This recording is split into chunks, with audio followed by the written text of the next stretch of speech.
ഭൗതികമായ പോരാട്ടവീര്യം കൊണ്ടും പതറാത്ത പാർലമെന്ററി പ്രാവീണ്യം കൊണ്ടും സ്വന്തമായ ഒരു സിംഹാസനം തീർത്ത നേതാവാണ് വി.ഡി. സതീശൻ. എറണാകുളം ജില്ലയിലെ നെട്ടൂരിൽ വടശ്ശേരി ദാമോദരൻ മേനോന്റെയും വിലാസിനി അമ്മയുടെയും മകനായി ജനിച്ച് തേവര സേക്രഡ് ഹാർട്ട് കോളേജിലെയും എറണാകുളം ലോ കോളേജിലെയും ഇടനാഴികളിലൂടെ കരുത്തുറ്റ ഒരു ജനനായകനായി അദ്ദേഹം പരിണമിച്ചു.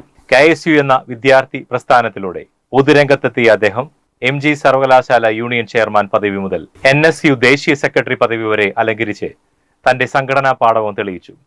2001 മുതൽ പറവൂർ മണ്ഡലത്തിലെ പ്രതിനിധീകരിക്കുന്ന അദ്ദേഹം തുടർച്ചയായ വിജയങ്ങളിലൂടെ ജനഹൃദയങ്ങളിൽ തനിക്കുള്ള സ്ഥാനം ഉറപ്പിച്ചു കഴിഞ്ഞു. 2026 നിയമസഭാ തിരഞ്ഞെടുപ്പിൽ 26,000 വോട്ടിന്റെ ഭൂരിപക്ഷത്തിൽ അദ്ദേഹം നേടിയ ചരിത്ര വിജയം കേരളത്തിന്റെ രാഷ്ട്രീയ ഭൂപടത്തിൽ വി.ഡി. സതീശൻ എന്ന പേര് എത്രയോളം ആഴത്തിൽ പതിഞ്ഞിരിക്കുന്നു എന്നതിന്റെ തെളിവാണ്. ഒരു രാഷ്ട്രീയക്കാരൻ എന്നതിലുപരി അഗാധമായ വായനാശീലമുള്ള പണ്ഡിതനാണ് വി.ഡി. സതീശൻ. സാഹിത്യം, ചരിത്രം, തത്വചിന്ത എന്നിവയിലെ അദ്ദേഹത്തിന്റെ അറിവ് നിയമസഭാ പ്രസംഗങ്ങളെ യുക്തിഭദ്രവും വസ്തുതാപരവുമാക്കുന്നു. കണക്കുകളും ഡാറ്റകൾ നിരത്തി അദ്ദേഹം നടത്തുന്ന ഓരോ പ്രസംഗവും ഭരണപക്ഷത്തിന് എന്നും ഒരു വെല്ലുവിളിയാണ്. അഴിമതിക്കെതിരെയുള്ള വിട്ടുവീഴ്ചയില്ലാത്ത പോരാട്ടങ്ങളും ഗാഡ്ഗിൽ കമ്മിറ്റി റിപ്പോർട്ടിനെ അനുകൂലിച്ചുകൊണ്ടുള്ള പരിസ്ഥിതി സൗഹാർദ്ദ നിലപാടുകളും അദ്ദേഹത്തെ മറ്റുള്ളവരിൽ നിന്നും വ്യത്യസ്തനാക്കുന്നു. പറവൂരിൽ അദ്ദേഹം നടപ്പിലാക്കിയ പുനർജനി പോലെയുള്ള പദ്ധതികൾ സാമൂഹിക പ്രതിബദ്ധതയുടെ ഉദാത്തമായ ഉദാഹരണങ്ങളാണ്. സൗമ്യമായ പെരുമാറ്റവും എതിരാളികളോടുള്ള മാന്യമായ സമീപനവും നിലനിർത്തുമ്പോഴും തന്റെ രാഷ്ട്രീയ ബോധ്യങ്ങളിൽ അദ്ദേഹം പുലർത്തുന്ന ആർജവം യുവതലമുറയെ ആകർഷിക്കുന്ന പ്രധാന ഘടകമാണ്.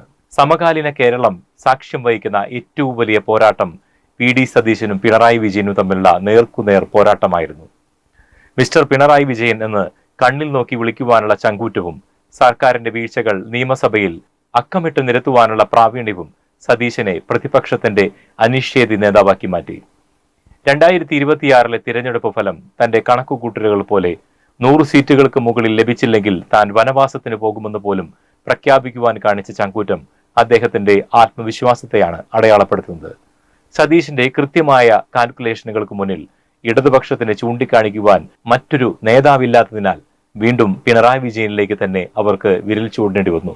ഇന്ന് നിയമസഭയിൽ വീണ്ടും ഇവർ നേർക്കുനേർ ഏറ്റുമുട്ടുമ്പോൾ കേരളം ഉറ്റുനോക്കുന്നത് വി.ഡി. സതീശൻ എന്ന പടനായകന്റെ നേതൃത്വത്തിൽ കൈവരിക്കുവാൻ പോകുന്ന ഐതിഹാസികമായ മാറ്റങ്ങളെയാണ്. വി.ഡി. സതീശൻ എന്നത് വെറുമൊരു പേരോ പദവിയോ അല്ല, അത് തോൽക്കുവാൻ മനസ്സില്ലാത്ത ഒരു ജനതയുടെ പോരാട്ടവീര്യമാണ്.